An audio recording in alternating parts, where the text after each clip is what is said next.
welcome to Culturally Illiterate One Shots, a podcast where four friends talk about the movies they love.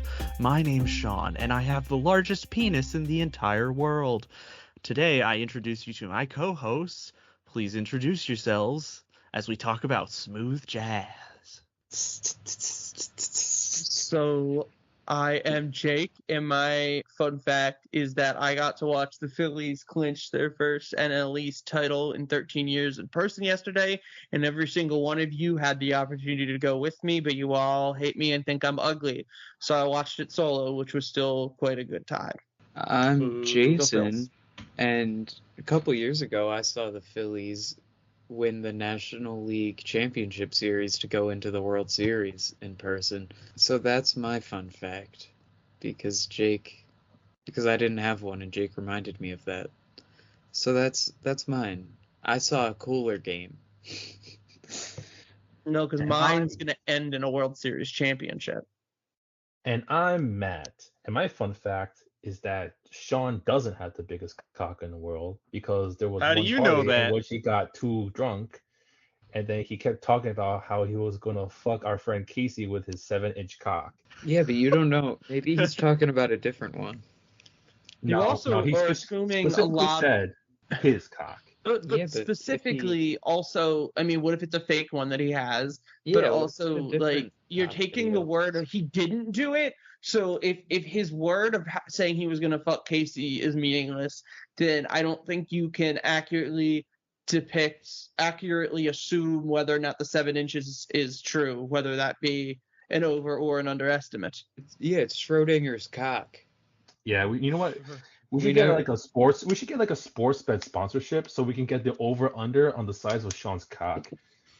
So we're setting the over under at, I guess, 7 inches. This is sponsored by Exactly. ESPN Bet. No, I'm just kidding. Yeah, not not a sponsor. Don't, But not a if sponsor. you do Don't sue hit, us. if you do hit, you get $100. Hell yeah. If someone can email us the answer and Sean can confirm that it is correct within 1/1000th of a millimeter, we will post a picture on Maine. Jesus Christ. Within 1/100000th of a millimeter. Hell yeah. I'll show my cock for that. I've already seen it. All right, Casey. Shout out Casey, man. Yeah, shout out to This all Casey. kinda started He claims because to have usually he claims to have seen everybody's genitals except for mine. He never claimed to see mine, and he never has and never will. I think the was genitals sad. talk is He my was sad. fault here. He was What? sad that he missed seeing yours when we had our wing night. Okay, but that was just a ball. It wasn't my dick.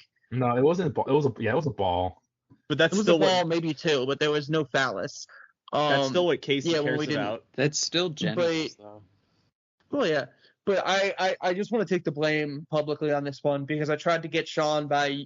You guys like to, when I write the outlines for myself, but you guys host, read as if you're me. So this time I actually did put it as Sean, and I put it as my name is Sean, and I have a micro penis. But Sean was just too smart for me, huh?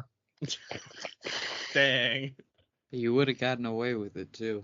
If it weren't for If it those wasn't for those meddling gingers. let's make this worse. I hope that most of this gets cut. No. I don't know. no. I'll have to Record for see how much 3 how hours. much Yeah, the comedy hits can- for me later. This Can is the we just red. record This is when like I the edit red hours and band. make This is the Jake red cut it band down to section. like an hour. This is the red band section of the Yeah, podcast. keep an extended cut with all our bad sophomore humor, only available on our non-existent Patreon. Exactly. Yeah, we can see Yeah. whatever the hell we want. What you want? I see what you Horse did there. cock. Good reference. That was a good reference. Well done, Matthew. You said Mateo. I could say whatever I want, and I'm saying big fat load of cum. Big fat horse cock, little cum. Anyway, all right. Any recs or anything that we've? Well, I Nobody was waiting else. for Sean. I to have get a that rec. since he's the host. Wait, Yeah, why- that's what I was. I was waiting to for say everybody that else to introduce themselves. We Oh, all yeah, introduced none of you guys- ourselves. Yeah. Yeah, wait. I Wait, only did heard Matt- Jake Matt did? do it. I introduced myself. I said my name is Matt, and my fun fact is Sean doesn't have a 100-inch cock. Oh yeah, he did Oh, do that. yeah. That's how we got Okay. off the rails. And Yeah. Jason touched with the Phillies too. Yeah. God damn it. Dumb All right, well, I man. recommend the substance. Really good So movie good. that I think you should go into blind if you can. The only thing I'll say about it, since that's how I went into it and it was a great experience, is that it stars Demi Moore, Margaret Qualley, and Dennis Quaid, and they're all excellent in it. They were. You slept through most of it, bitch. I didn't sleep through most of it. Just I some slept of through parts. Sleepy boy. I have a recommendation. Mine is Scavenger's Reign, which is a very good animated TV show that was on HBO Max, or technically still is, I guess. Which they canceled. I recommend going to see it I recommend seeing it because what goes better than canceling good animated shows and HBO Max. Um, What was the I name of that show again? Scavenger's Reign. It's done by the same people who did I for whatever reason I keep forgetting the name. Midnight Your mom? Yes, Midnight Your My Mom. Midnight Your Well, Mom. I was thinking Did Your Mom? Midnight Gospel? Yeah, it's animated by the same people who did the Midnight Gospel, and it looks gorgeous. It's got a much it's nothing like the Midnight Gospel, more in like the coloration than anything else, and how like vivid it can get with like the weird animation and stuff. But it's like really good. It's a sci-fi show about like a group of, I don't know, I guess they're meant to be like explorers that crash land on this weird alien planet and are trying to survive and get to this ship that's filled with a bunch of other people before they get murdered by everything that's on the planet. And it's really, really good, except it's got canceled after one season, and now it just seems from what I've seen is that Netflix is supposed to be picking it up for like more, but who knows? It just brings me sadness that HBO Max continually gets good animated shows and then cancels them immediately or removes them entirely from their streaming service. I love streaming services so much. Speaking of which, my recommendation would be Japanese Spider-Man. I'm currently watching it right now, and it's one of the most fantastic series I have ever seen. Jake, In what have you fact, done? it may trump my childhood favorites of Ultraman and Godzilla because it is ultimate Japanese peak, and you should watch it. And how it relates to removal of streaming services, there was a fantastic documentary series called, I think, Marvel 616, and its first episode featured show like a documentary of the making of Japanese Spider-Man, and they took it off Disney Plus, and it is now considered lost media, and the only way you can watch it is through pirating. Sorry, I had to sneeze. But anyway, go watch it. Yo ho, yo ho. Pirates Who are like you that. calling a hoe? You. Oh, okay. Well, I'd like to rec a song called Constant by a band called Salt. It's their new song. Just And it's Salt? so fucking good. What? It's called Salt? Let me look it up. That's the band name. And the song is Constant, and it's a great hardcore song. They're one of the best in the business, in my opinion, right now. Salt. They're so fucking good. And they're slept on. So listen to Salt. And Future released a mixtape called Mixtape Pluto, and the second to last song on it, Lost My Dog, is a beautiful, beautiful song. Very sad. And so I recommend that song because I think it's really pretty. Oh, Casey will like this song. Casey would like this song. Jesus. That's evil. I guess we should also reference that Casey recently lost a dog. We're talking about Casey, and nobody else on this podcast knows who he is aside from us. Well, listen, the bulk of our we got, last I looked, 223 followers, but the bulk of our like genuine week to week listeners do all know Casey because they all know us because they're immediate friends and family of the host. So, I mean, technically this is totally lost. And you know what? If you've listened for a long time and you don't personally know us, we've referenced Casey before, eventually he'll be on the pod, probably. Probably No not. promises. No promises. All right. Well, you know what? I'll get us on track, and I'm gonna jump us straight into this movie. Today we are covering Whiplash, released on October 10th, 2014, starring Miles Teller as Andrew Neiman, J.K. Simmons as Terrence Fletcher, Paul, is it Reiser? I think Riser. I say Riser. Reiser as Jim Neiman, and Melissa Benoist. I had to look that up because I've never pronounced her last name right. And it's Benoist. Or Benoist. Weist. There's so many ways I would have gone with before that change. It's like Benoist. Yeah, like originally I remember even saying like Benoit. I remember hearing people say Benoist. Benoit is like a but she plays Nicole.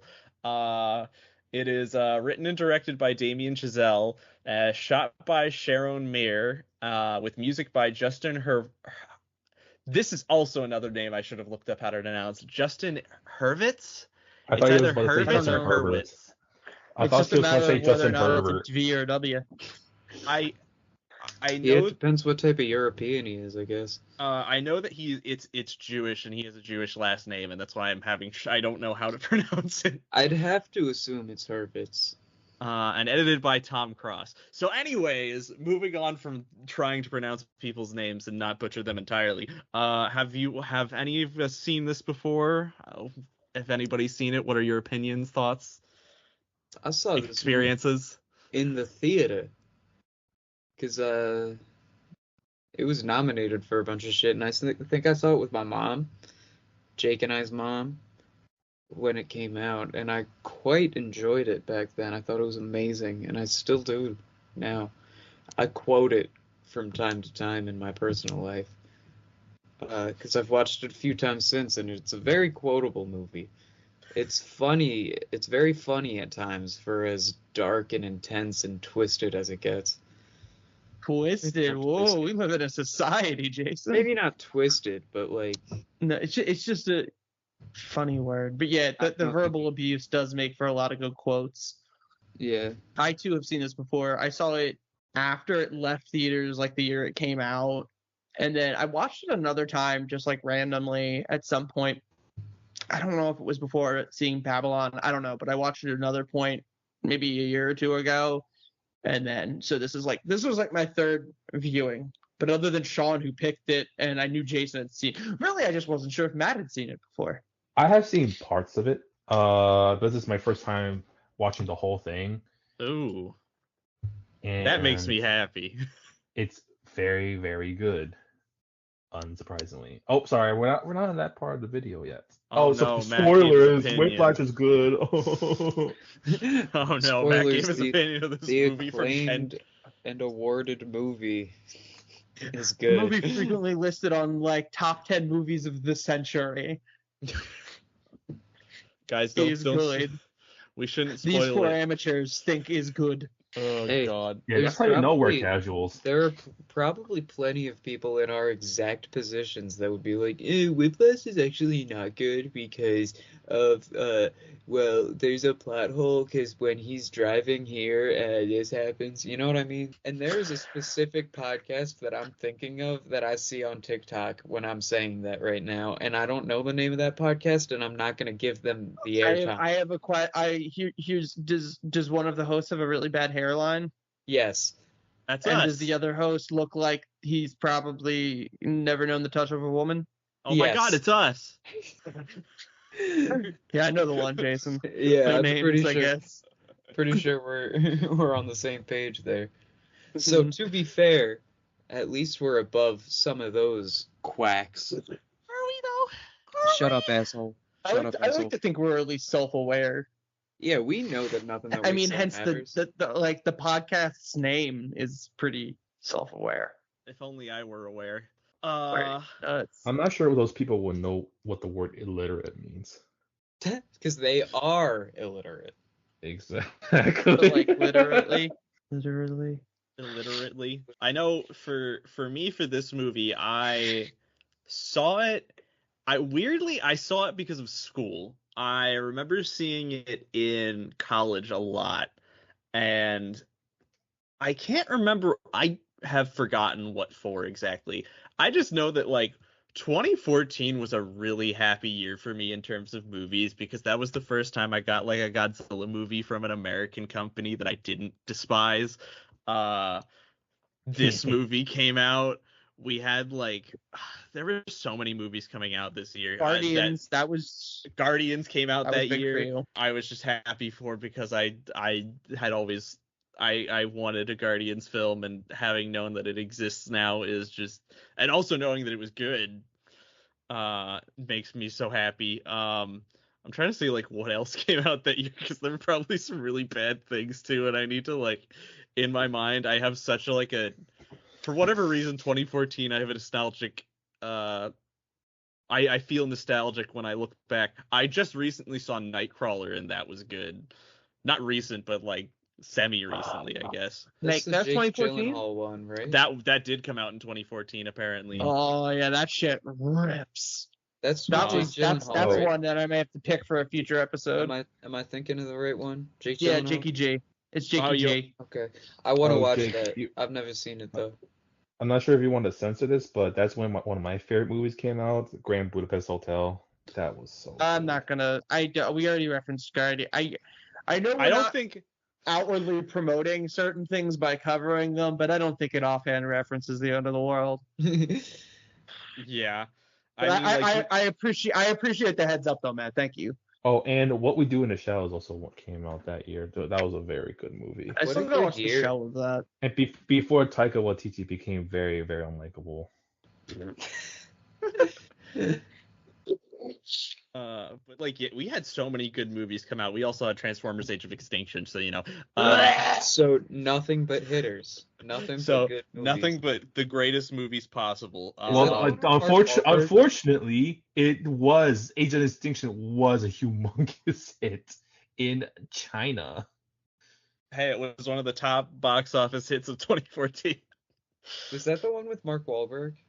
Yes. I think so. Yes, I think didn't that was see that one. Well, it's one of, I believe, two with Mark Wahlberg. Yeah. The other Yeah. one's even worse. I don't. It's the movie where he was at supposed all. to be like some like Southtown hick, and he sounds like he walked out of Fenway Park.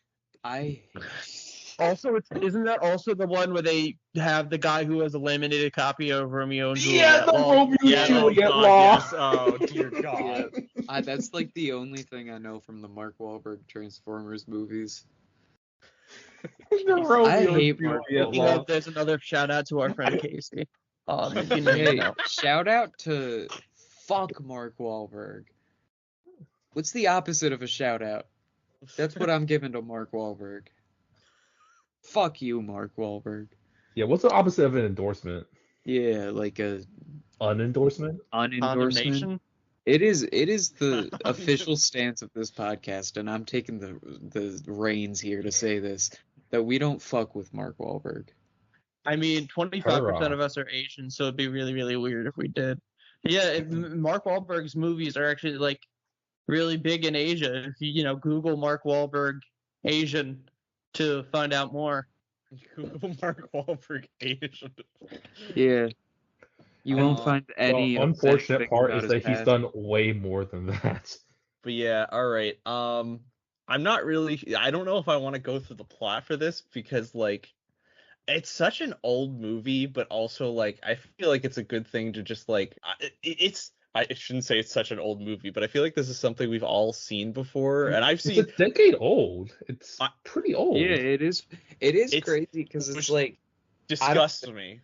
Yeah, I don't think that this is that old because I'm like, oh, I saw this when I was a kid. And It I'm felt- like, no, but that was 10 fucking years ago. It felt weird that when I chose this movie to see like the ads coming out that they were gonna have a 10th anniversary release, and I was like, oh, Yeah. this was 10 years ago. That's what I'm saying. I Especially 'cause it's remember like, watching this 10 years ago.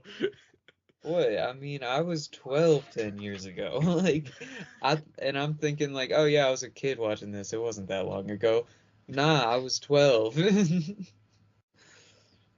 Jesus. was 10 years ago. But I don't know why I saw this movie for school so often, but I remember watching this movie multiple times, and I don't know why I had to watch it for school, but I remember distinctly watching it in school, and it had to have been for A some like creative. What? weird school one. I This is one where I'm like, why did I watch an R-rated movie in school about music? And like my only thought process is like I watched it for some creative writing thing or something, because the writing of this movie is like fantastic. It is. But I mean, it was I had it referenced a lot in a lot of my classes in high school. I didn't go to college, so I don't, I don't fucking know. But in high school, a lot of my music classes, people referenced this movie all the time because music classes, there's a clear connection there. So that's my school connection. It's just like someone in my class quoting the movie and then one of the teachers laughing and being like, "Oh, it's not appropriate for school, but that's funny." Get the fuck out of my sight or I'll demolish you. No, the Like, best one. It's not your boyfriend's dick. Don't come early. I also like what was it? Shut up. What does he call the guy and tell him he's shut up blank, tell him turn my pages, bitch? Shut up. Oh, what is it? Yeah. I feel okay, I gotta go find some of these quotes on IMDb. Pretty good one. Turn my pages, bitch is yeah. If Say we it. hadn't started talking about quotes already, my plan was to break that out when I wanted Sean to scroll through the outline some more. But here we are. Fuck. Hey, fuck off, Johnny Utah. Turn my pages, bitch. Yes, yeah, the fucking Point Break reference. Oh, so good. I also like when he tells when Neiman gets part when Miles Teller's character gets the part as the core drummer, and he tells the other guys his alternates clean the blood off my drum set, because he's got these guys drumming till their like hands are about to fall off. Yeah, and much of that blood that you see in the movie is actually Miles Teller's real blood from drumming in the movie. That's the one thing I forgot to look up before we talked about this, because I was always curious, because it 100% looks like it's him drumming the whole time, but I've always been like, him drumming. It's mostly him drumming. I think there's some stand-in action happening. He was a drummer he played the drums prior to getting the role, but then went through a bunch of lessons and shit to get the product that we see at the end, because those jazz drummers don't fuck around. Which props to him, because some of the shit they do in that is a little bit insane. Yeah. But I don't know. I'll start from the beginning to kind of touch on some important scenes. I think that's a good way to go about it, because there are scenes in this movie that constantly hit me right in the beginning. One of the things that I remember, to preface this, Andrew Neiman is this kid who's trying to be this big up and coming drummer that's at this prestigious fictional school called the Schaefer Conservatory. It's in New York City, and he's really trying to make a legacy for himself. And I know one of the things that I remember from the beginning of this is one, right at the start, they introduce you to Fletcher, and how genuinely horrible he is, but not even not even the worst parts of him, but just presumably Neiman has been practicing in this room with the door open in the hopes of getting his Fletcher's attention, and finally this day he does get his attention, and he just walks into the room and is like, why'd you stop playing? And then he continues to play, and then Fletcher talks to him and is like, I didn't ask you to play, why'd you I just asked why you stopped playing. And then he asks him to play again, and then Fletcher just leaves the room. Don't forget, he comes back Because That's he his forgets coat. his jacket, because he forgets his jacket and then he leaves again. And it's like, Jesus Christ, that hurts. Yeah.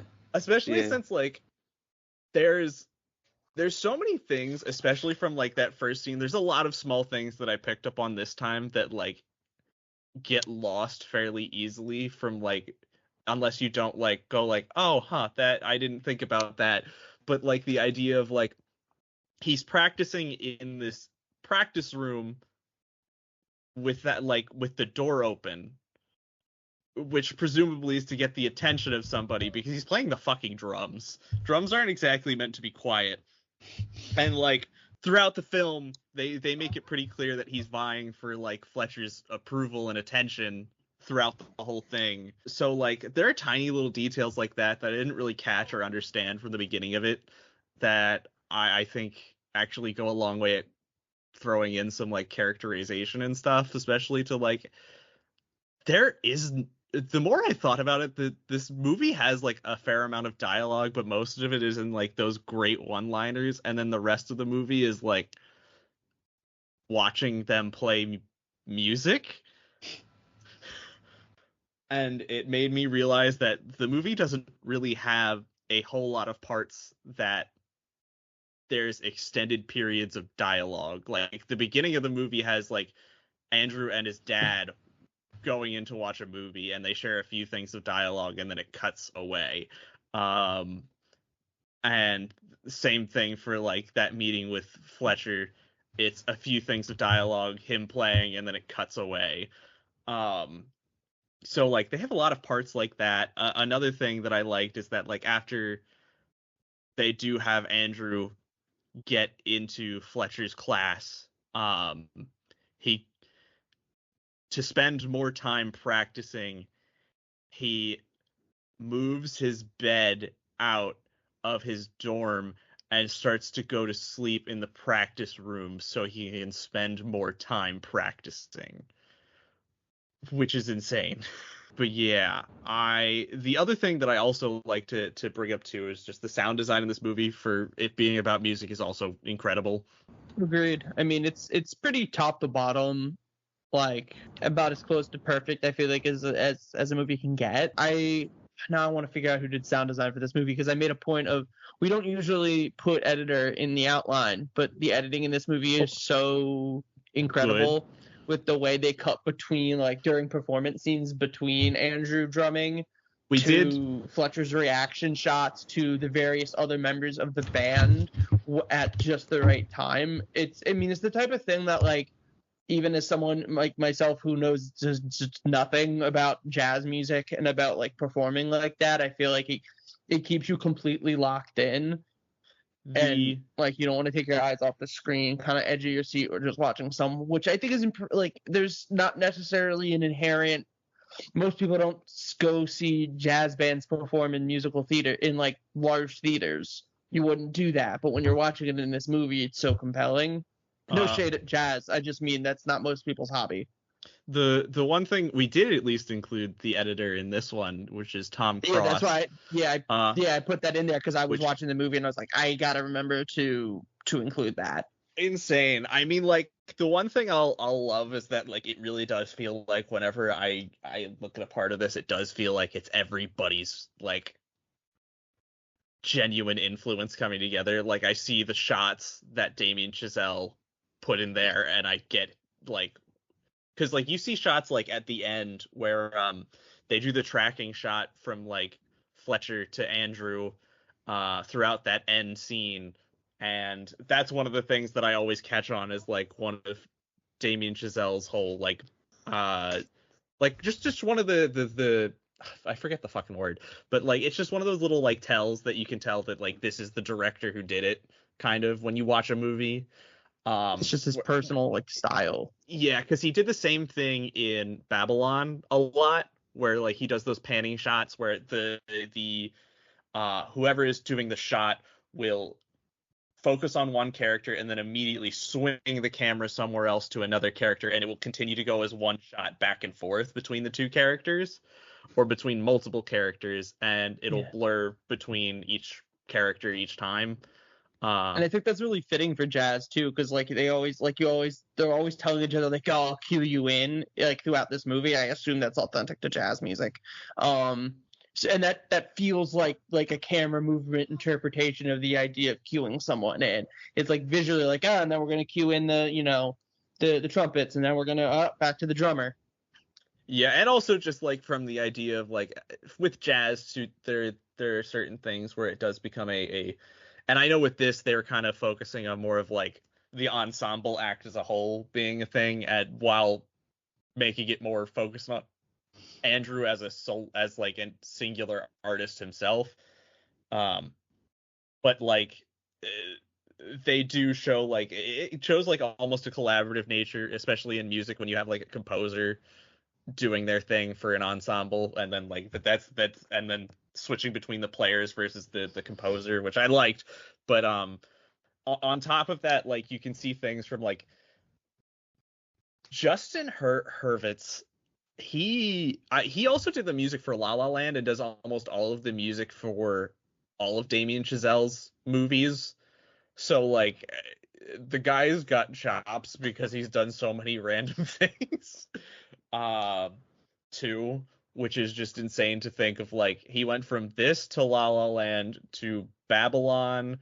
I don't know if there's another movie that I'm forgetting in there that Damien Chazelle did too. I know he wrote 10 Cloverfield Lane too, which was strange, but I loved that he did that Damien Chazelle did a bunch of weird things, but like it seems like Damien Chazelle tends to stay with a lot of the same people. So like I would also assume that's why like a lot of this feels like, I don't want to say his movies feel similar, but they have like that same touch of you can tell who directed this. It's just one of those things where it's like I'm gonna fucking stop because I don't know what I'm gonna say, but like I love this movie. If anybody else has other things to say, I feel like I'm talking a bit too much. This is your time to shine, Sean. No, fuck you. Yeah, I do have one thing to add, that I like that from choosing this Whisper of the Heart and this, I feel like are two different spectrums of like what art can be.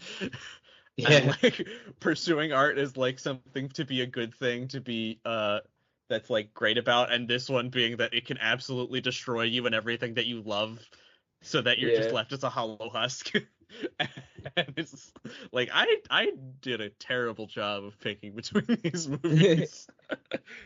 No, I actually think that's really interesting, because like I was thinking about this while I was watching Whiplash again for the pod, and it kind of hit me how like the through line thematically between your two picks for one shots is, I think, the most obvious out of the four of us. And while, like you said, they're kind of on different ends of the spectrum, as well as just like, Whispers from the Heart is a very like comfort movie. It has that like Ghibli stuff has like visually, it just feels like fresh baked bread. Like it has that like warm look and feel to it, and Whiplash is very intense. And there's just like any time Fletcher's on screen, you're worried about him exploding, because like when Sean talked about Fletcher coming in for like, or Jason talked about Fletcher coming back as well for the jacket. I mean, I think that's very intentional to try to manipulate Andrew. Like everything he does seems to have so much intention for control, because he can be nice. You see him interact with the French child, and he's super sweet. And when he recruits Andrew to the band originally, both for the Schaefer band and for later in the movie when he's trying to jumping ahead, ruin Andrew basically as revenge for getting him fired from Schaefer. He's super nice. He's super reasonable sounding. He's like a good conversationalist. And then on a dime, he is the worst person you've ever met, and just saying the most cruel and also usually homophobic insults possible, or fatphobic. There's a lot of stuff about, like, he asked the guy if there's a Mars bar on the floor. There's not. Why you not focused on why you focused on a fucking Happy Meal instead of the music, or something along those lines. So I think he is. So yeah, the very opposite. But you did pick two movies that are about people that are like obsessive with the craft, and how that impacts their relationships with others.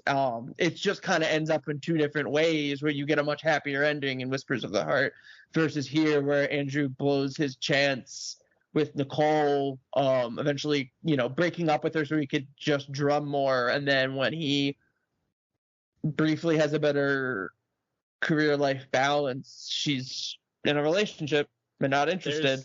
There's even more that I actually want to add on to that later on when we get to like more talking about the ending, but I'll save that for like the end of this. Because Fair enough.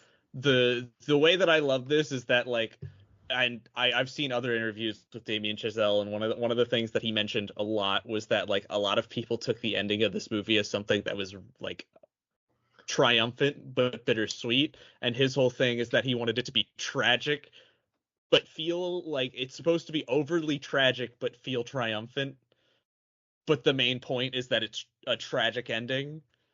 Well, yeah, because I mean, if you look at it, the fucking the asshole gets everything he wants in the end, Yeah, and we'll get more into that later, but like, yeah, he gets everything he wants, and he's an asshole. But like, he manipulated everyone for it. The one thing too that you have that like happens towards the beginning of the movie too is, or not like middle of the movie. There are two parts that I like. There are two of my favorite scenes about this movie are the ending and like this scene at like the table with Andrew's family. But going back before that a little bit is that you do see signs of like Fletcher being a human a little bit at like small moments, like Jake said with the time with the kid that he's like interacting with her, and he has like supposedly a friend, and he's like being really nice to this friend's daughter, but then you see like, and you see other moments too where like this other student that Fletcher had, Sean Casey, he does, and I don't know if this is meant to be a thing, if he's like actually crying over his death, but he lies and says that he died in a car accident, and it turns out that Sean Casey had committed suicide. So it's one of those things where I feel like to a degree he was actually sad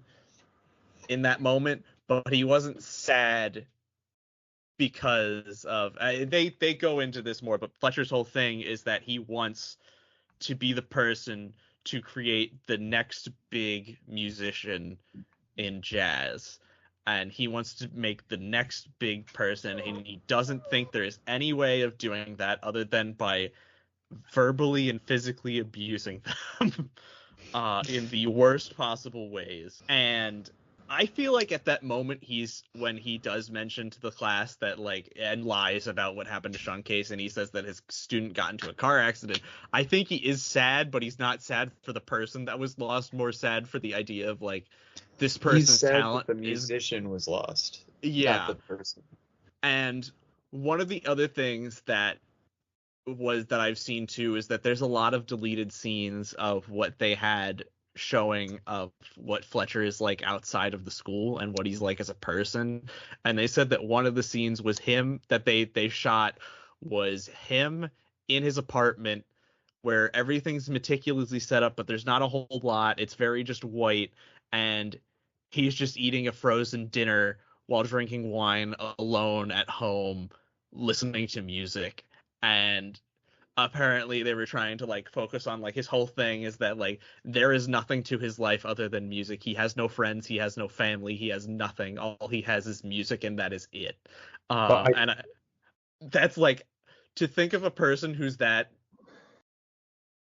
emotionally and physically and verbally abusive, to have nothing and to be actively being a horrible person, and the way that he is like a terrifying, and that's what I think that it does so well with the thriller part of this, and that like a lot of those details that I just mentioned about the deleted scenes aren't things that you necessarily need to add to Fletcher's character because he's already terrifying, but to like have more of that insight of like he has nothing else to go for in his life makes it feel like he's a little bit like the worst possible scenario that Andrew could turn into. Yeah, I almost wish they had kept that in because like loneliness and shit is such a major component of this movie. Like Andrew's whole thing, the most of the movie, like he is pretty self-isolated and like all of his family doesn't really get him and his music shit. Like when they're all at the table, they're all talking about football and sports and they're like, yeah, whatever your drum thing, yada yada yada. Even though in reality he's like at the top of the game in drumming. So it's like and so it's like they he keeps being cast aside and all that, and so it's kind of like Fletcher is the cautionary tale of what happens when you let that happen to yourself, if I don't that know. makes sense. I feel like it'll be too on the nose if they kept it in. It's mainly supposed to depict the abusive relationship between Andrew and Fletcher. When you abuse people and how you form relationships is by trying to get your way by any means necessary, you're not going to live a happy life. But if they like showed Fletcher's life of him being like a miserable loner, I feel like it could be too on the nose because it's supposed to be mainly about Andrew and Fletcher's relationship. And usually the relationship between like the abuser and the abusee, like the victim usually looks up to their abuser because it's like being manipulated, right? Like they're constantly being told that they're not good enough. They're being like physically assaulted, but then they'll like sprinkle in like bits of praising, and all of a sudden you feel like elation, right? There's like that elation there where like, oh, like this person actually cares for me, while ignoring like all like the thousands of other things that he's done. And I feel like if you saw Fletcher's life, then you won't really get Andrew's perspective because like this guy is like a miserable piece of shit, right? And so like you'll just be constantly thinking to yourself like, why are you following this guy, right? This guy is going to lead you nowhere. He's going to make you miserable. And I felt like if they kept that aspect in, that's what I'll be thinking. It'll be like because Fletcher will be demystified, right? Because the whole thing about him is that he's this amazing teacher, like his methods are worth it because of the results. But then if you show that side of him, then you demystify his character. You demystify like the point of their relationship, of like how much power the abuser has, because you see it from more of Andrew's perspective. I mean, I don't know that I agree in that. I don't necessarily think it would demystify him because I think like from an outsider point, it's one of those things that like when you're outside in an abusive situation, it's really easy to be like, what are you doing? Like, what are you thinking? Like, it's really easy to look at Andrew and be like, what the hell's wrong with you? Even as the movie stands. But when you're in that situation, when he has a family that doesn't really understand the music, and you're like, yeah, that's why he looks up to Fletcher. That's why he continues to let himself be abused by Fletcher, or allow himself to be, I guess I should say. But I do agree that I'm glad it was cut, just because I think the movie moves at such a perfectly brisk pace that's a really interesting scene, and I like hearing about it. But I do wonder if you inserted anything back into this movie, would it slow down the way? Like it's such a corny thing to say, but like the movie feels like paced and cut together in a way that mirrors the music from the movie. Yeah, I mean like the movie I think is like perfect as is. I really don't. I know like the reason they said they got rid of it was mostly because of like pacing reasons, and also because this is a movie about Andrew, so like they really do focus primarily on Andrew's perspective anyways. But the other thing I do want to add that we did kind of talk about is like that whole dinner scene. That like I can imagine like from the perspective of like Andrew too. That scene makes me so sad because it's like if you have like they're talking about all their kids' achievements with the extended family, and like the the two kids are like, you have the generic smart kid, generic jock, and then you have him, and they're like, oh yeah, you're doing great with your drums, yeah.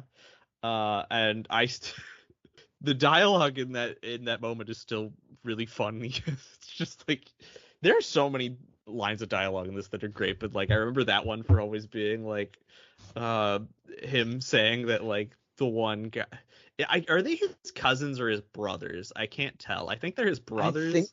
I think there's brothers. Yeah, I don't know. Because Oh, I thought It's not clear. I thought it was cousins, to be honest. I thought it was cousins just I- because like his mom's not around, so I assumed it was like the Yeah, dad's and brothers, they're only kids. like you see the dad a lot, but you never get the. I mean, I guess it could be them coming back home and he still It could lives at be. home thing. I just- But yeah, I thought they were. I mean, it doesn't matter all that much. Yeah, it doesn't matter that much. I just remember the dialogue of him being like, "You're not you're Division 3 to the guy playing football," and the guy's just like, "Well, you should come play with us." And he's like, "4 words you'll never hear from the NFL." And then his dad fucking chimes in is like, "That you won't hear from the Lincoln." What was it? The Lincoln shit. Lincoln Center. The Lincoln Center either, and it was like, Jesus Christ. Like and we're it's, just and it's so fucked up because it's like when he says that, like, well, you're Division 3, it's like, well, realistically, he is so much farther ahead in music and in drumming than they are in their fields. Like, him being the main drummer at a prestigious New York City jazz band, like, is already like probably a higher accomplishment than anything that they're doing on a football team. Well, yeah, because And it's mean, like they're just sitting there completely disregarding it and disrespecting him for it. I mean, you're not wrong, but at the same time, I think a large part of the movie's point is that like Andrew is becoming a worse and worse person because of while they are definitely dismissive of his accomplishments, I do feel like there's like, at least from some of the family, an attempt to understand.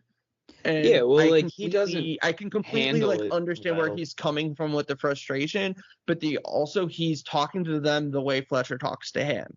Like, Exactly. and yeah. I think one of the other That's true. differences is the brothers don't seem to be under, brothers or cousins, whatever, don't seem like, he doesn't seem to be under the illusion that he's going to play in the NFL. He's just Yeah. happy because he's playing football and he's doing well and he set a school record. And you talk about it as a point of like, when you are so obsessed with achieving perfection, and there's an interesting contradiction in, like, from what I understand, like the origins of jazz to be and how self-expressive that is and how improvisational it is, and then doing that with like scripted perfection. He like, by the end of the movie, like, he's just miserable. He doesn't love doing the thing he loved doing anymore.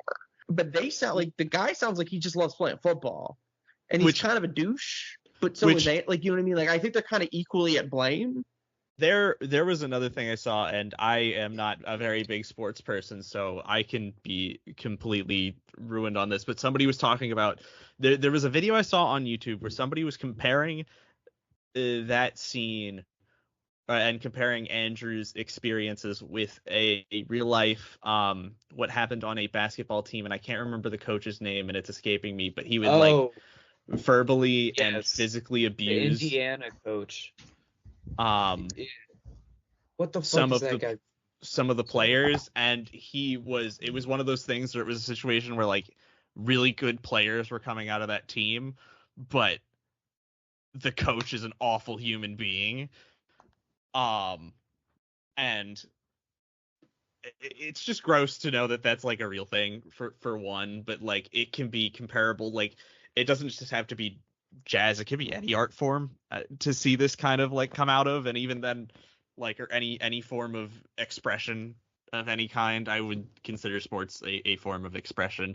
And like it's just, to see stuff like that is like insane. To know that it exists in real life is insane, but like it's just, that scene is always the one that, like, one, you have on like both sides of like Andrew's life, nobody like really respects the thing that he's doing, and he's also pushing them away at the same time. Of like, they just kind of go like, oh well, you're just playing the drums, and the the one thing too that like really makes the scene for me hit a little bit more is that like from the beginning of the movie you get this idea in very small tidbits of information that Andrew does not like his dad, or at least where his dad has ended up in life, and sees him as somebody who's more accepting what he's got and just being happy with what he has versus wanting perfection like Andrew does. That being said, like when Fletcher asks him like what his dad does, and Andrew responds with, "Oh, he's a writer," and Fletcher asks like, "Oh, what has he written?" And then he goes, "Well, actually, he's a teacher." And then he goes down and he's like, "Oh, a college teacher?" And he's like, "Nope, he's a high school teacher." So it just keeps getting like from a social hierarchy worse and worse from what Andrew initially tried to lie about, trying to make his dad seem better. And especially when like his dad is like in the beginning of the movie saying like, oh well, if things don't work out there's always other options, and Andrew's like, well, what the fuck does that mean? Yeah. And His so dad is representing the other options of giving uh up on the music. and just being okay with your lot in life, and like to some people that can be great, and that's honestly that's something that I would strive for. Just give me a fucking house and let me sleep in it and I'm done. Give me food and I'll I'm fine with it. And then to have Andrew going for like this perfect this huge amount of perfection, and to like know to get those ideas from like other parts of the movie about how Andrew feels, and then to see his dad, the one person who's like he still loves but like definitely sees as less than, to like be the one to be like, oh, you're not going to make it to the Lincoln Center and you're not going to have a job in music, is like, that has to fucking hurt. And has to definitely like that has to push like Andrew so far away from like the idea of his family and having those relationships when the relationships that you have hurt, and the only thing he can really fall back on is the music. I can only imagine that it's just driving him deeper and deeper into like this worse and worse situation, and in the end becoming more and more like Fletcher. Yeah, it's really sad when they're trying to like expose Fletcher's abusive teachings, and then he just seems so reluctant to share that information, to share his traumatizing experiences. And his dad, he questioned like why is his dad doing this, and his dad basically had to tell him that he loves his son. His son is his number one priority, and he's not gonna let this guy abuse his son and get away with it. It's just the fact that he has to like get to that, explain why he has to do it, just kind of shows like he doesn't see it as abuse at that point. He just sees it as, oh, he's just striving for protection, not protection, perfection. Or he at least sees it as like justified too. Oh, Yeah. exactly. Yeah, he because sees it as more there's justified moments, than his dad. like it's worth it for the great. It's funny. So like Matt, one of the things that makes me think of is Matt. I just showed you the Teddy Perkins episode of Atlanta the other week, and that's one where you have a character who I'm not going to waste a bunch of time talking about that. Who similarly is like talks about abuse is like it's okay as long as it results in great art. And none of this is to say that like you shouldn't appreciate art that does come, like look, a lot of the reality is there's a lot of great art out there that comes from pain, and it doesn't mean you should just cast it aside because of that element. Art is meant to connect with humanity, and if you're hitting people in this, like if you're making people not enjoy, if you're not doing it to hate anymore, you're doing it to almost like prove a point. And I think one of the things that I've found is like with Sean talking about like wanting to feel safe and content, there's also nothing wrong with striving for more, but I'm a similar way in that my career ambitions are frankly quite limited. I am a lot more interested in my hobbies and my personal relationships, and that's what makes me happy. But one of those things with the hobby, and again, like, not to try to put myself on a pedestal making a podcast or making, or anything that I do compared to jazz music, compared to filmmaking, but doing those things because you just enjoy them and not needing that external validation. Like, you hit a point where, like, Andrew doesn't have internal drive anymore. He just needs the approval of his abuser. And it also results in, like, when people are in those relationships, they do things that are not representative of who they were before. And that's why when you have the, like, it takes a while in that room to break through to him to realize he should stand up to Fletcher, he should testify anonymously. And in the brief period after that and before he reunites with Fletcher for the professional band, you have him sort of try to make some amends with his father and with the Cole. But ultimately, it results in him being isolated, which is another thing abuse does, and winding back with Fletcher. Yeah. I think the perfect example that the movie pulls is constantly referencing Charlie Parker, the famous saxophonist. Yeah, Like I'm they glad talk. you mentioned that because I wanted to bring something up about that too. Yeah, I'll try to make it short then, because I want to hear what Jason wants to say. But We like, want to hear you too, Matthew. but they talk about how amazing he is, how like he faced all this abuse, but he just got up and just continued playing despite it. And then they say like, oh, look how it turned out. He's like one of the greatest jazz musicians of all time.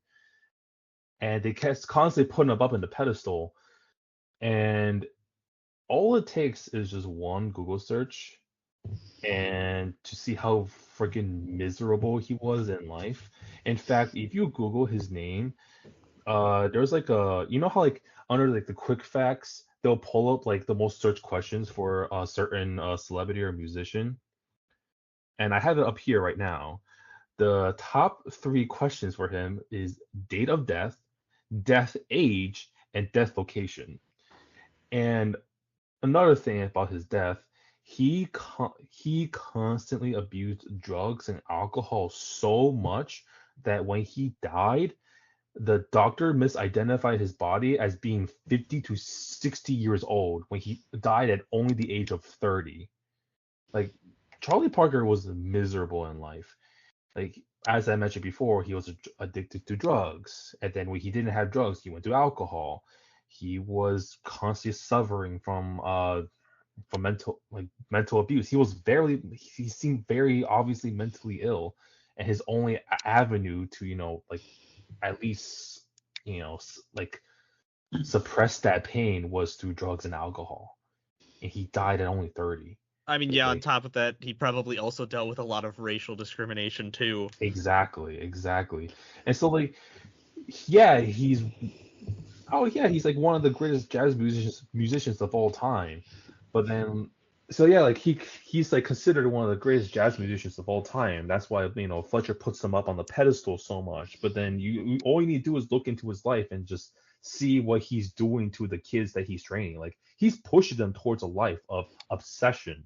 I'm not with the obsession of the art, more of like an obsession of meeting expectations. And then once you like change someone's like love into an obsession, then there's no enjoyment in that. And so then like it seems like eventually, like, if what you love no longer suffices, you may go into like more unhealthy avenues.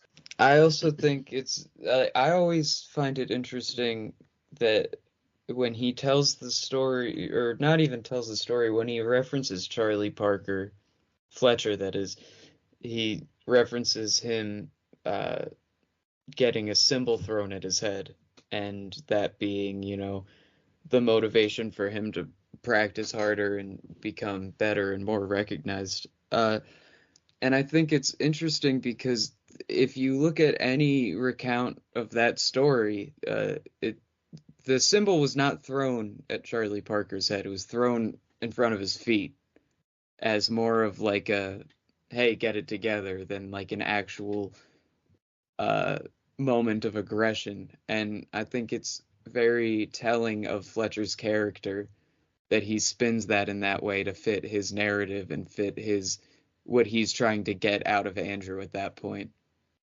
to try and say, like, I'm the good guy, I'm the guy that's knocking you into shape instead of, and it's also possible that they just changed the story up a bit to make it sound better in the line, but I also just think to me, it comes across very much as Fletcher trying to impose his manipulation onto Andrew, even to the point where he's padding in the details of that story just to try and make him like, oh yeah, you're right. You're doing what's right for me.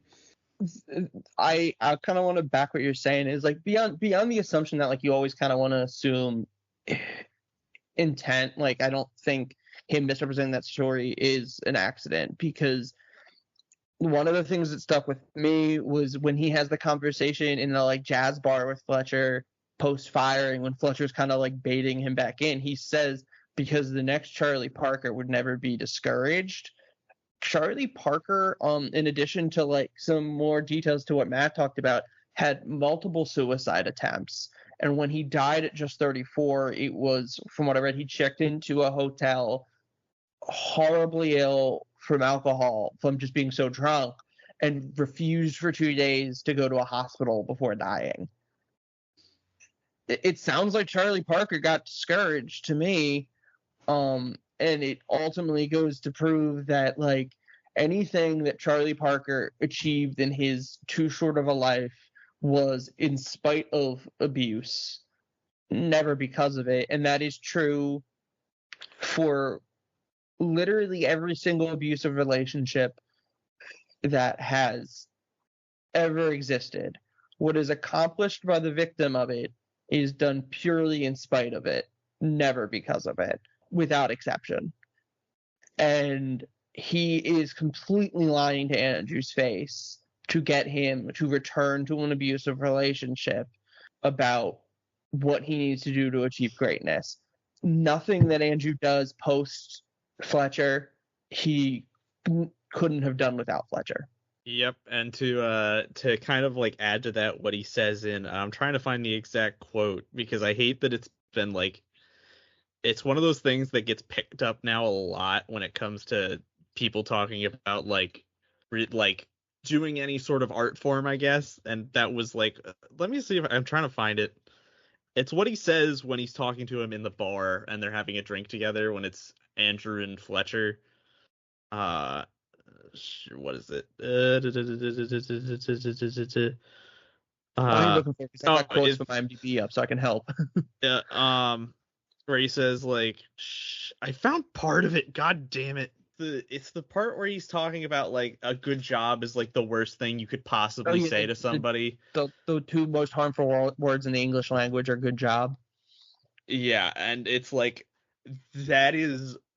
I hate that that's something that's been co-opted by like a lot of things, in that like he's trying to make it sound as in a way trying to manipulate and humanize what he's saying as like something that's like, this is such a good thing that I did, isn't it?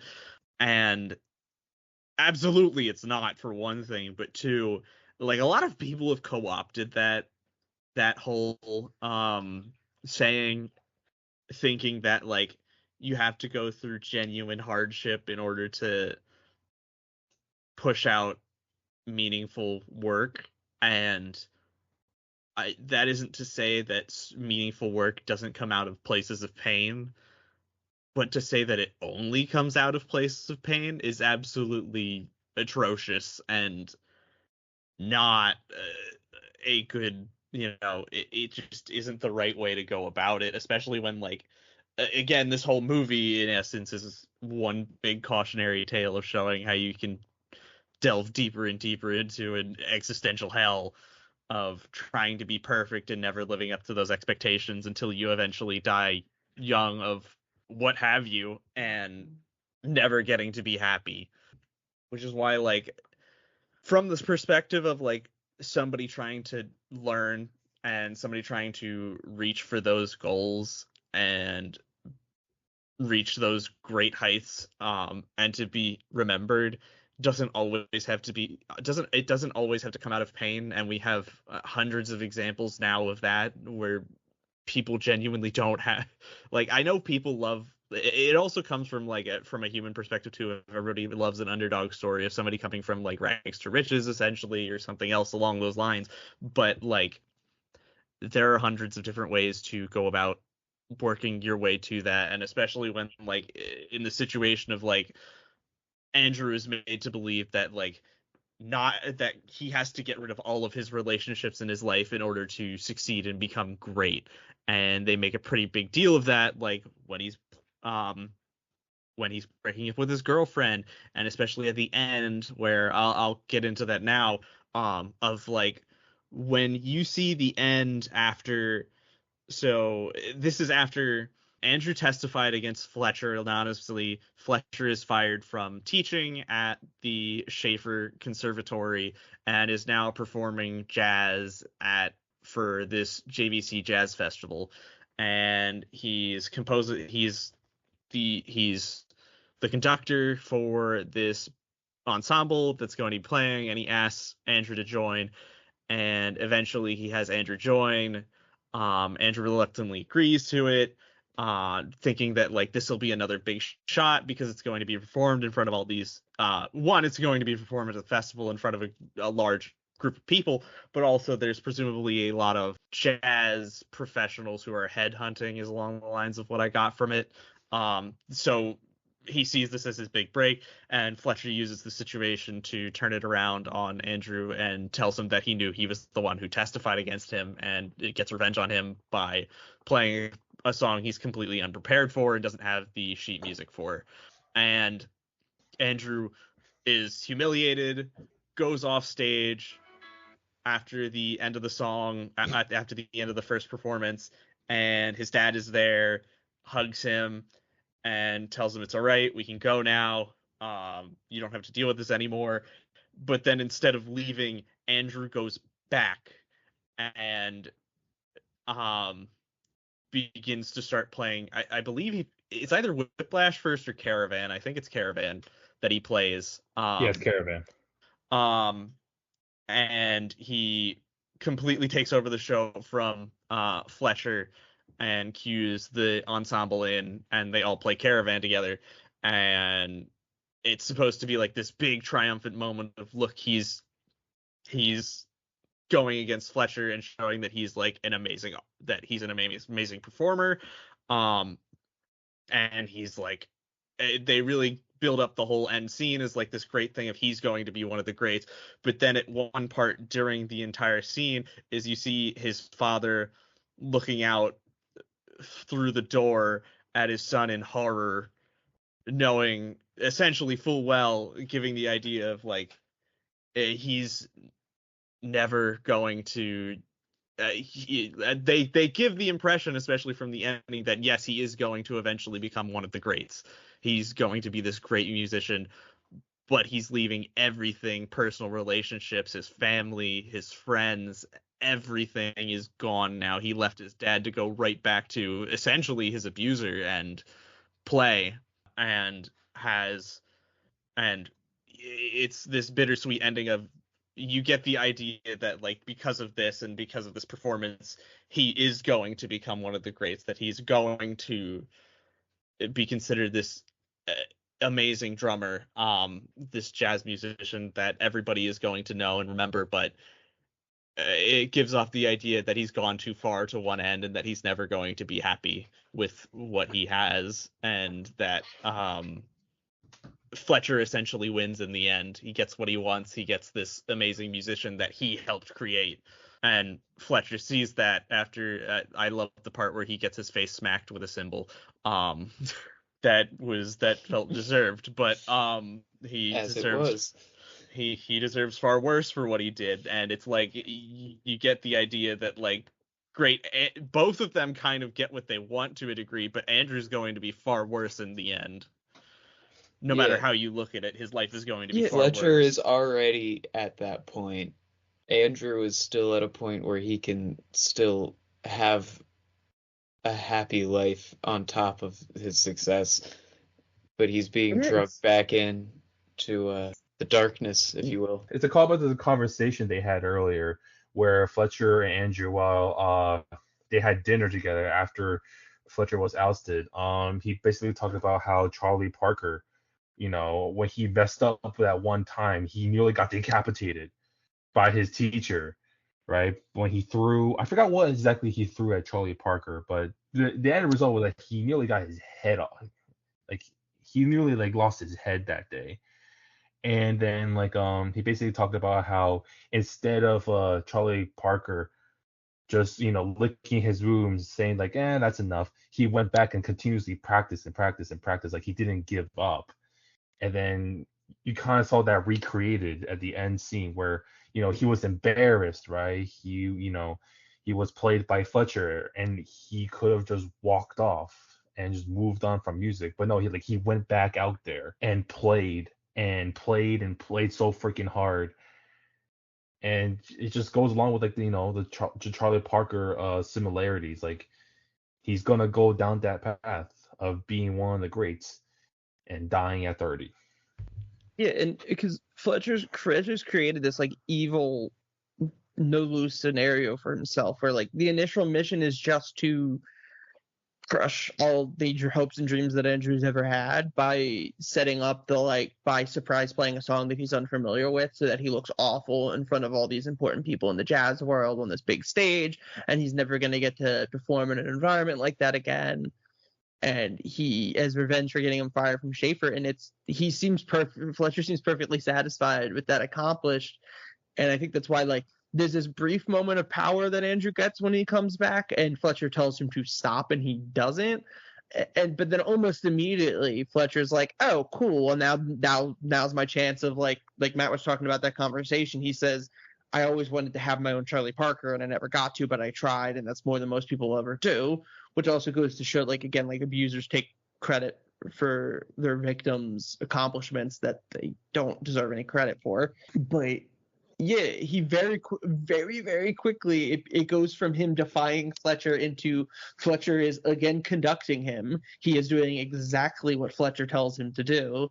And there's this depressing glow in Andrew's eyes when he sees Fletcher's approval, because you just start chasing that, I need that person's approval, at the cost of what Sean said, his dad's that he had the whole time, who is now horrified because this kid's pretty much destined to probably kill himself or OD at 30 to 35. And yeah, to me, that's the whole that to me is what solidifies it as more of a tragic ending in the end, is that again, it's contextualizing that Fletcher gets everything he wants. His father is looking on horrified, and you get the idea that he's going to become one of the greats, and it's going to not go well for him in the end. Overall, his life is not going to be happy. This isn't something he's going to get enjoyment from.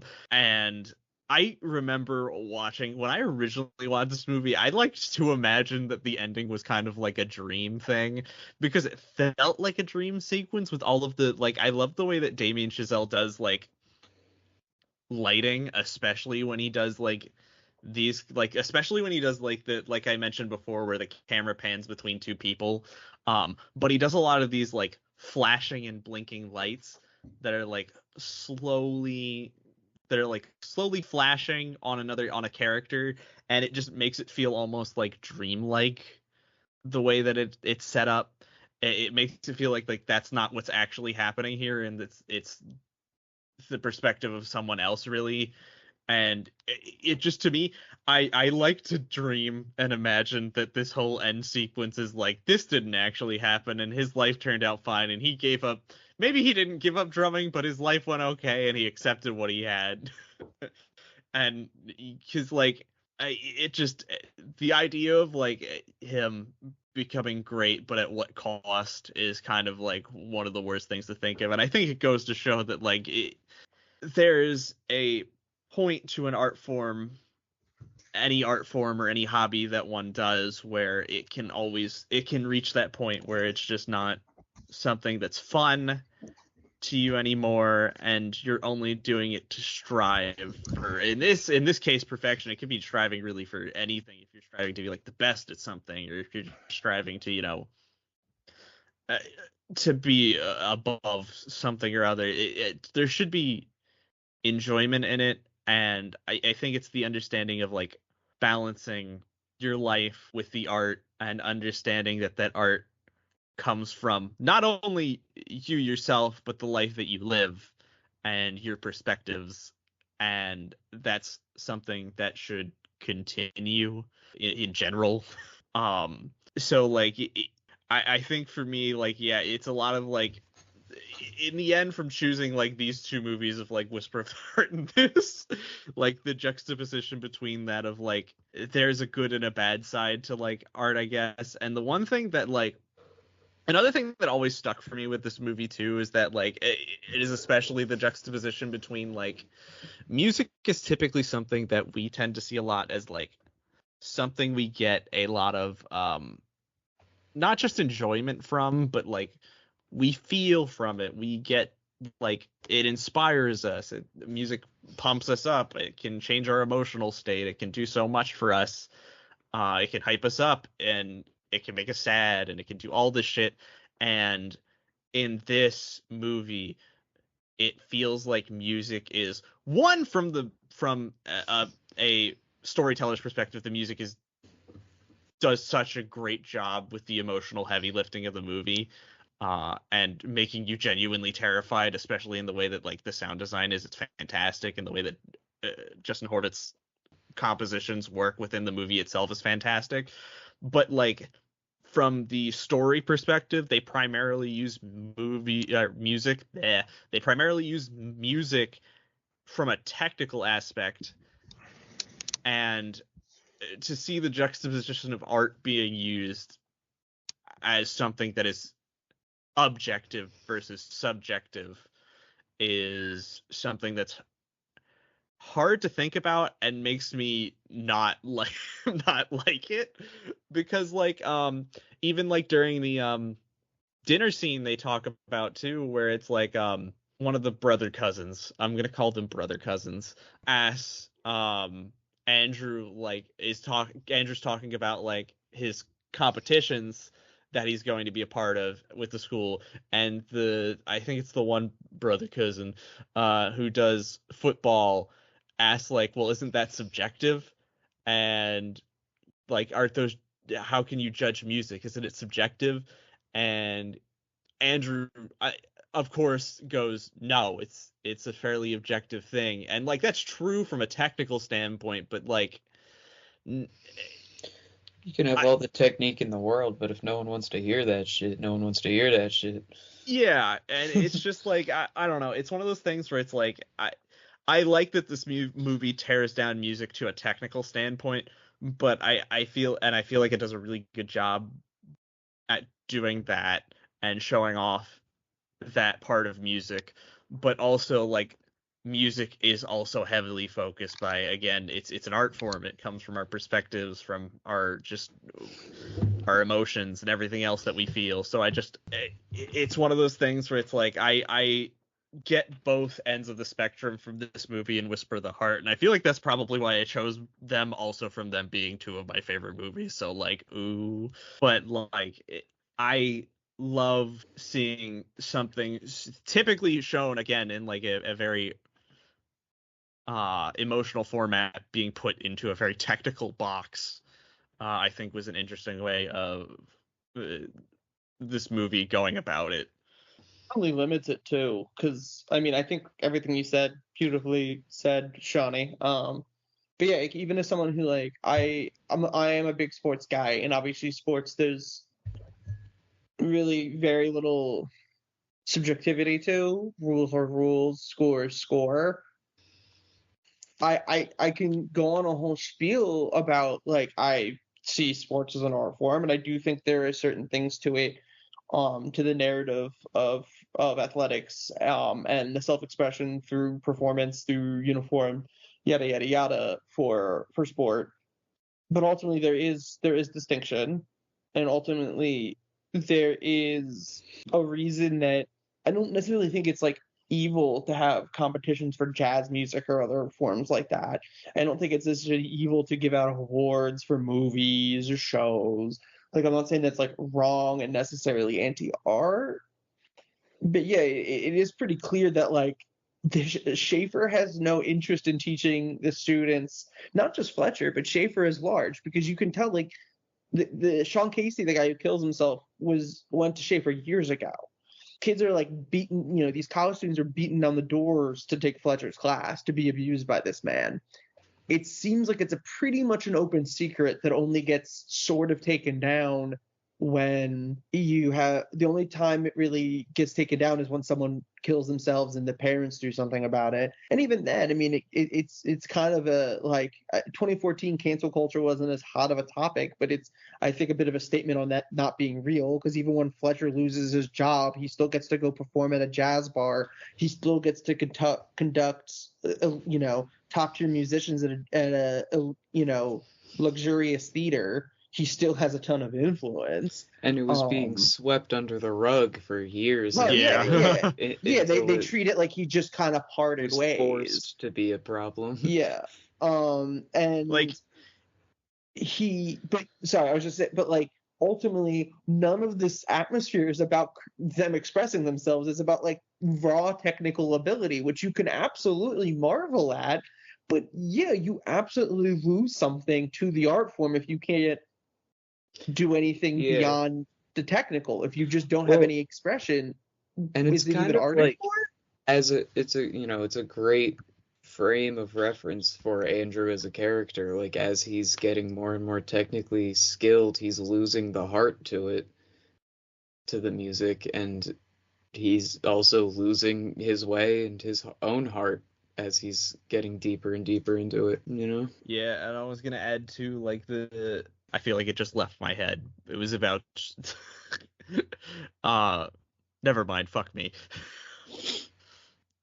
But like, yeah, it's just I feel like, yeah, in the end, that's why like this movie sticks out to me a lot, is just that like I love seeing both sides of art from one, not only a technical standpoint, but understanding that it's a combination of the two things of like a human heart and the technical aspects. And I feel like that's one of the things that people tend to miss out on a lot, especially within those technical circles. And that's why you have like so many people will tout like awards and everything to mean all of this stuff, and in the end, in some situations, you can have so much technical ability but nothing to say, and you can have so much expressionism, or so much, wrong word. So, you can have so much to express and so many stories and ideas to get out there, but no technical ability to do so. And really, in the end, art is a marriage of the two. And something is to be said when you focus on one wholly above the other. And I feel like, again, that's why like I feel like, oddly enough, I didn't do this on purpose. I swear to God, my other pick for this was going to be like Shin Godzilla or something, but I didn't want to do two Japanese movies. It's just, it's interesting that like I guess in the end that I'll say I subconsciously chose these two.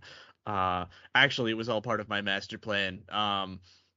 But I feel like it's a great through line to see that like from the idea, I guess this gives a perspective of how I view art and how that kind of affects me in terms of like, I guess, writing as a whole. I don't like currently write so much on like I write on a professional sense currently, but I don't write on much of a from an artistic point of view, like doing like my own like fictional writing or anything like that, or stuff like that. But like, it's something I still love to do on the occasion of like just having it there and knowing that I can write, I guess. But I guess like from this, it's something that these are two ideas from Whisper of the Heart and this that I can take to like the themes of these movies are things that I can take to like I can take to heart in any way in terms of like any art form.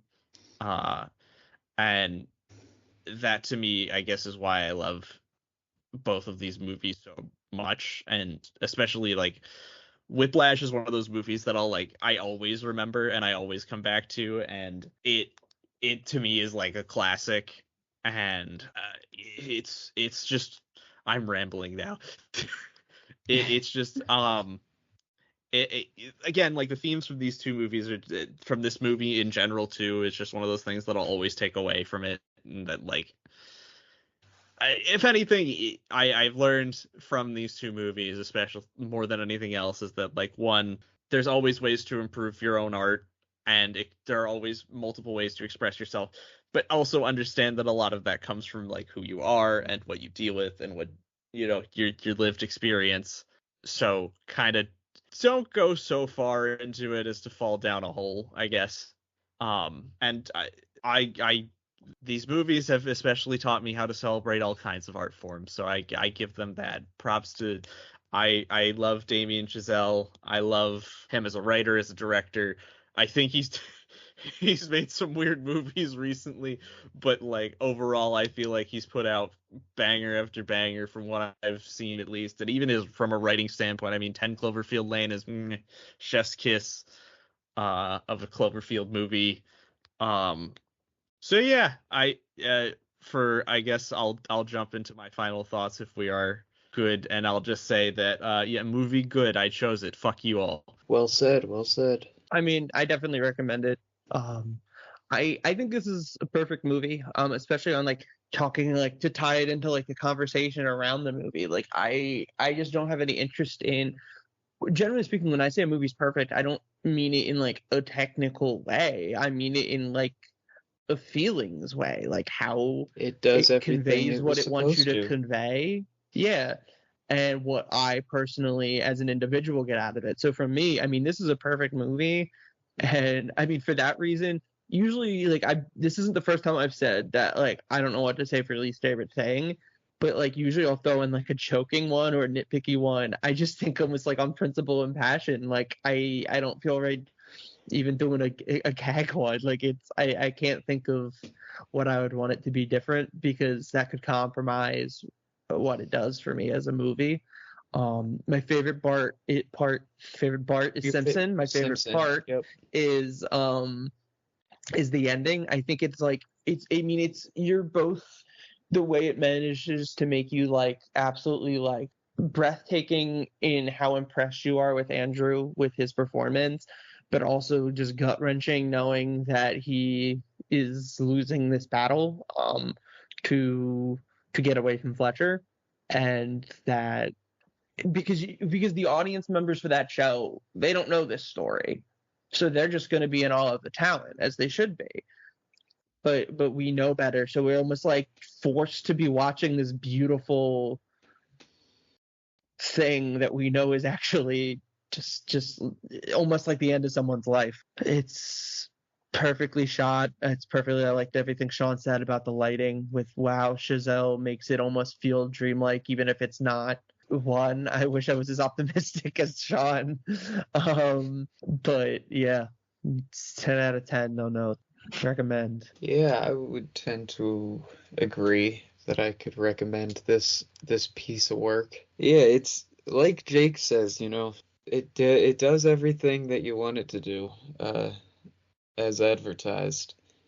So there's not much to nitpick about this one. There's not much negative I can say personally. But yeah, I think my like absolute favorite part is just Miles Teller as a whole. I love Miles Teller's such a good actor. Like I've never seen him in something where, well, I was about to say, there's a certain movie. for the most part, everything I've seen Miles for the most part, everything I see Miles Teller, and he always knocks it out of the park. And he was Dude, a he's really fantastic. Shut the fuck up. I hope you die tonight.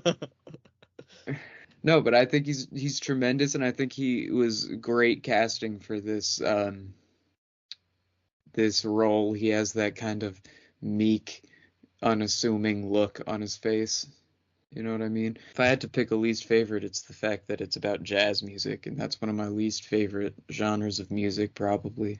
But That's not a real complaint. That's just me not liking jazz. I mean, I guess it's my turn. I obviously recommend this movie, and I really do like jazz, so this movie was a treat for me. So if you In like fact, jazz and good movies, yeah, I like exactly. It's like jazz. a 1-2 punch, right? It's just gonna be an absolute masterpiece for you because it's a movie with fantastic jazz and fantastic movie.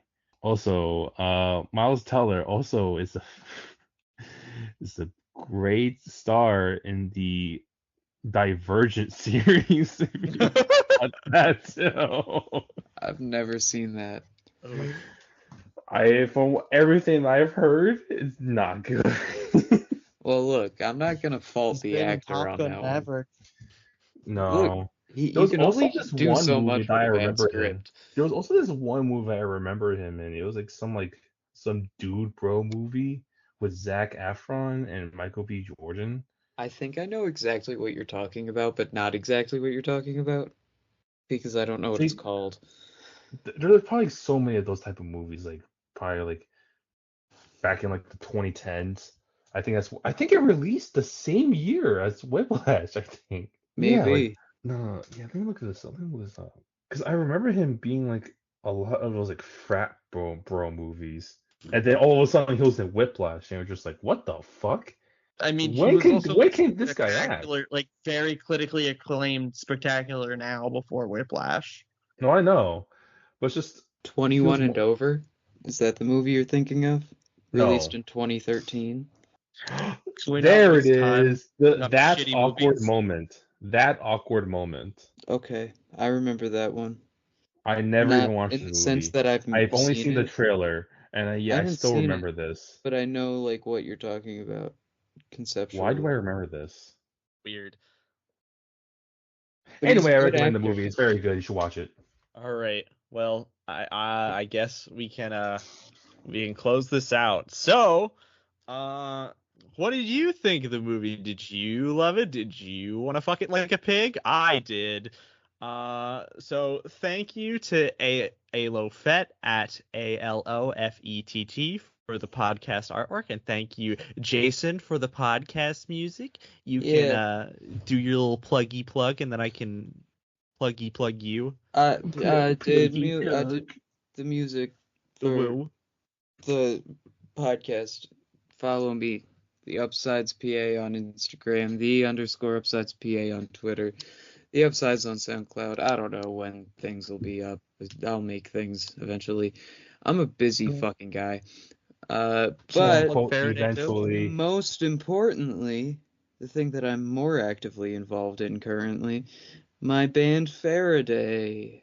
You can follow us on Instagram at Faraday Band PA. And that's it because we don't have anything anywhere else. But it's a band. Follow us. It's my band. I play the drums. I'm like Whoa. Miles Teller. But in real life. I'm pretty Because sure. Miles Teller isn't I'm real. pretty sure. I thought Miles Teller actually played the drums No, he's not real. in the movie. He does. Matt, We you're mentioned that. so behind right now. We mentioned Your that in like behind. the first 20 minutes of the podcast, if that. The joke was he was implying that Miles Teller isn't a real person. Oh damn. All right. Miles My Teller, life is a Phillies whole- fan, my go whole- Phils. Go Bills, Bills, baby. All right. So please follow Culturally Illiterate. I was gonna fucking mess it up. I knew it. Culturally Illiterate on Spotify and Apple Podcasts, and subscribe to Culturally. Oh my fucking god! Subscribe to Culturally Illiterate Podcast on YouTube. You can follow us at illiterate_pod on both Twitter, Instagram, and whatever else.